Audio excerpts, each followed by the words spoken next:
1987년 여름 서울의 한 라디오 방송국에서 심야 생방송이 도중에 끊겼습니다. 그리고 그 후로 해당 라디오 DJ는 실종되었고 DJ들에게 몇 가지 규칙이 생겼습니다. 방송 중 전파가 끊기면 바로 끄세요. 그 순간 누군가 대신 말하기 시작합니다. 유리창 밖에서 청취자가 손 흔드는 게 보이면 절대 인사하지 마세요. 그 사람은 10년 전 사라진 청취자입니다.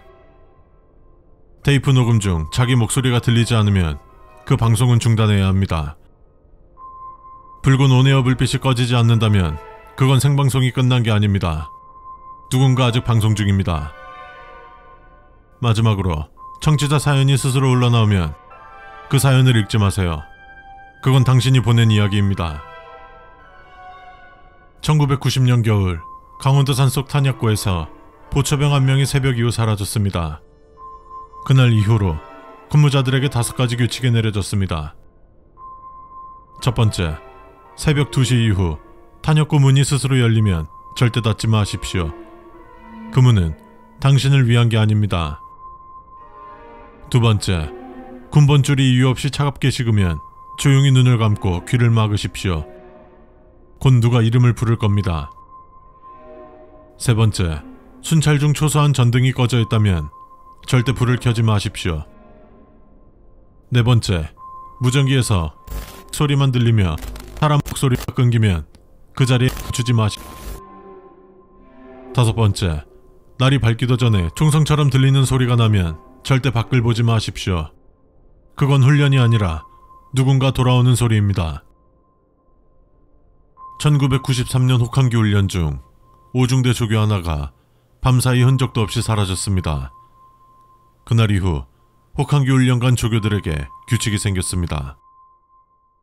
첫 번째, 밤에 A형 텐트가 평소보다 하나 더 쳐져 있다면 들어가지 마십시오. 그 안에는 누가 있을지 모릅니다. 두 번째, 천막 안에서 전투화가 남는다면 주인을 찾지 마십시오.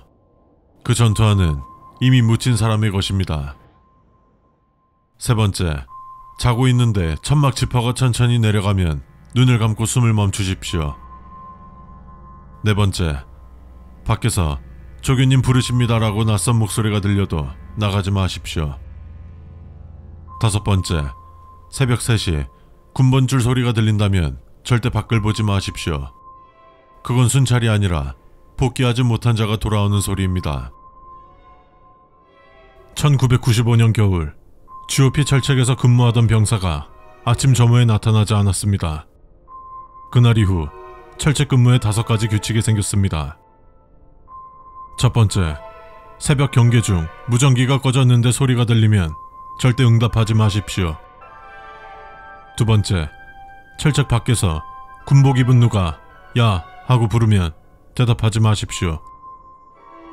세 번째, 근무 중 초소 안에서 전화벨이 울리면 받지 말고 초소 밖으로 나가십시오. 네 번째, 순찰 중 발자국이 하나 더 생기면 뒤를 확인하지 마십시오. 그 발은 땅 위에 있지 않습니다. 다섯 번째, 이름을 또렷하게 부르는 목소리가 철책 너머에서 들리면 귀를 막고 눈을 감으십시오. 대답하는 순간 지구 상공 420km 폐쇄된 우주정거장에선 밖보다 안이 더 위험합니다. 특히 경납고 모듈에서 다음 규칙을 지키지 않으면 당신은 온전히 돌아오지 못합니다. 첫 번째, 경납고 문이 스스로 열리면 절대 다가가지 마십시오. 두 번째, 헬멧 내부에 본인 이외의 숨소리가 들리면 즉시 산소 라인을 폐쇄하십시오. 그것은 산소 공급이 5초간 중단되면 바로 죽어버릴 것입니다. 세 번째, 관측창 밖에서 확인되지 않은 우주복이 유영하고 있다면 손을 흔들지 마십시오. 네 번째, 갑자기 교신이 된다면 응답하지 마십시오. 교신 전 반드시 특정 신호가 발생한다는 것을 잊지 마십시오. 다섯 번째, 만약 그림자가 떨리기 시작하면 그림자가 사라질 수 있도록 조치를 취하십시오. 그것은 본인의 그림자가 아닙니다. 우주정거장 내부의 실험실 모듈은 지구와 단절된 채 운영됩니다. 그곳에선 산소보다 조용함이 중요합니다. 만약 그 안에 들어간다면 다음 5가지 규칙을 기억하세요. 첫 번째, 실험대 위 샘플통에서 기포가 생기면 즉시 격리실로 이동하세요. 그건 생명 반응이 아니라 호흡입니다. 두 번째, 분석 모니터가 당신의 심박수를 표기하기 시작하면 기계를 끄지 마세요. 그건 당신의 데이터가 아닙니다.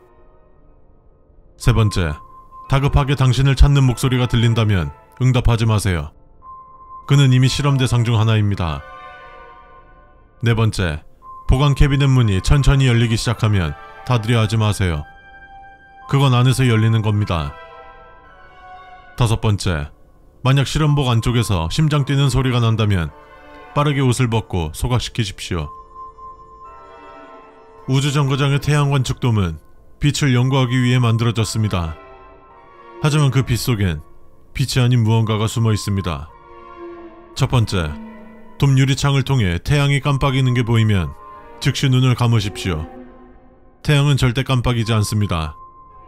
두 번째, 관측 패널에 광도 초과 경고가 뜨면 모니터를 끄십시오. 그건 태양의 밝기를 의미하는 것이 아닌 형언할 수 없는 무언가의 시선을 감지한 것입니다. 세 번째, 돔 안에서 그림자가 사라지면 움직이지 마십시오. 그건 빛이 몸을 대신 비추고 있다는 신호입니다. 네 번째, 방사선 차단 보관이 갑자기 뜨거워지면 벗지 말고 버티십시오. 그 열은 밖에서 오는 것이 아닌 안에서 일어나는 연소 반응입니다. 산소를 완벽하게 차단하면 곧 열이 줄어들 것입니다. 마지막으로 태양빛 속에서 눈이 마주친다면 절대 피하지 마십시오. 우주정거장의 폐기물 처리실은 죽은 것들이 모이는 마지막 공간입니다. 하지만 가끔 그 안에서 여전히 움직이는 게 있습니다. 첫 번째, 처리통에서 2번 이상 쿵 소리가 나면 즉시 경납실로 대피하십시오. 그건 무언가 떨어지는 소리가 아니라 기어오르는 소리입니다. 두 번째, 분쇄기 경고등이 켜졌는데 기계가 멈춰 있으면 가까이 가지 마십시오. 기계가 아닌 게 작동 중일 수 있습니다.